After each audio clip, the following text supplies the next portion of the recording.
नमस्कार. आज आपण 31व्या श्लोकाचा अर्थ जाणून घेणार आहोत. अशा प्रकारे यज्ञ करणाऱ्या साधकांची प्रशंसा करून आता यज्ञ केल्यामुळे होणारे लाभ व न केल्यामुळे होणारी हानी दाखवून भगवंत वरील प्रकारे यज्ञ करण्याची गरज प्रतिपादन करीत आहेत. श्लोक 31.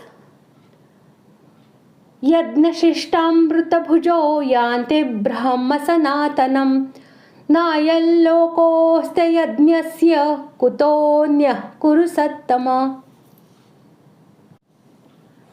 श्लोकाचा अर्थ: हे कुरुश्रेष्ठ अर्जुना, यज्ञातून शिल्लक राहिलेल्या अमृताचा अनुभव घेणारे योगी सनातन परब्रह्म परमात्म्याला प्राप्त होतात.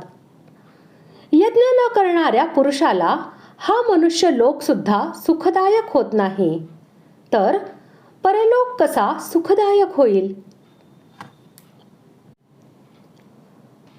लौकिकदृष्ट्या देवतांच्यासाठी अग्नीमध्ये घृत इत्यादी पदार्थांचे हवन करणे म्हणजे यज्ञ होय, आणि त्यातून उरलेले हविष्यान्न म्हणजेच यज्ञशिष्ट अमृत होय. अशाच प्रकारे स्मृतिकारांनी ज्या पंचमहायज्ञादींचे वर्णन केले आहे त्यात देवता, ऋषी, पितर, मनुष्य आणि इतर प्राणी मात्रासाठी यथाशक्ती विधीपूर्वक अन्नाचे विभाग केल्यावर उरलेल्या अन्नाला यज्ञशिष्ट अमृत म्हटले आहे.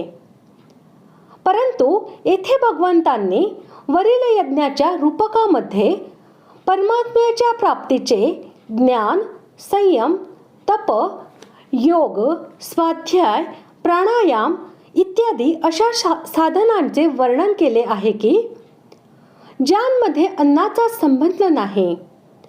म्हणून येथे वरील साधनांचे अनुष्ठान केल्याने साधकांचे अंतःकरण शुद्ध होऊन त्यात जी प्रसादरूपी प्रसन्नता मिळते तीच यज्ञातून उरलेले अमृत होय.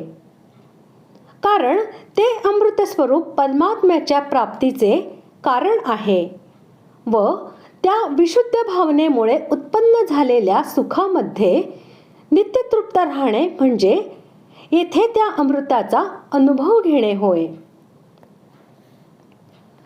जो मनुष्य वरील यज्ञांपैकी किंवा त्यांच्याशिवाय इतरही अनेक प्रकारचे साधनरूपी यज्ञ जे शास्त्रांमध्ये सांगितले आहेत त्यांपैकी कोणताही यज्ञ कोणत्याही प्रकारे करीत नाही, अशा त्या मनुष्य जीवनाच्या कर्तव्याचे पालन न करणाऱ्या मनुष्याचे वाचक येथे अयज्ञस्य हे पद आहे.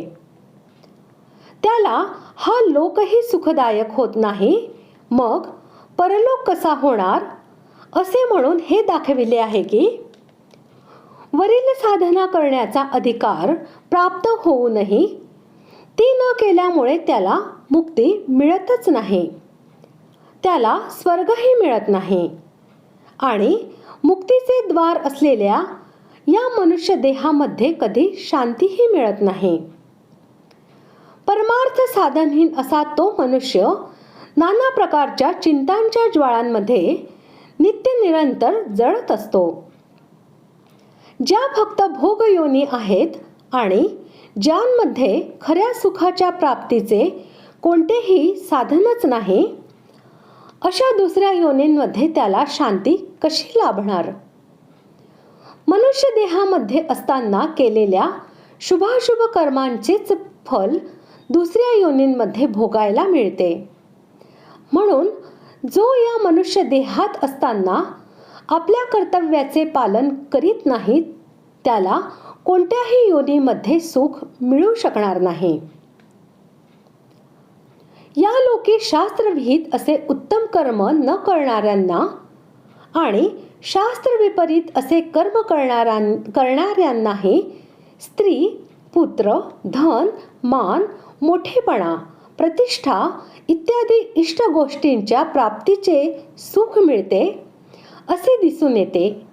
मग यज्ञ न करणाऱ्याला मनुष्यलोक हा सुद्धा सुखदायक नाही असे म्हणण्याचे तात्पर्य असे की वरील इष्ट वस्तूंच्या प्राप्तीचे सुख मिळणे हे सुद्धा पूर्वी केलेल्या शास्त्रविहित शुभकर्मांचेच फळ असते, पापकर्मांचे नव्हे.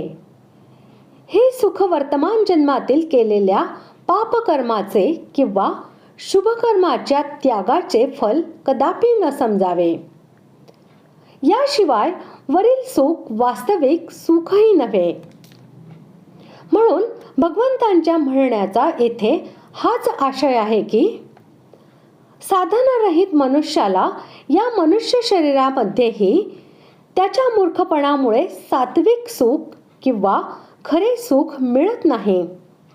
इतकेच नव्हे तर नाना प्रकारच्या भोगवासनेमुळे निरंतर शोक आणि चिंता त्यांच्या सागरामध्येच त्याला बुडून राहावे लागते. अशा प्रकारे आज आपण 31व्या श्लोकाचा अर्थ जाणून घेतला. पुढील भागात आपण 32व्या श्लोकाचा अर्थ जाणून घेऊया. धन्यवाद.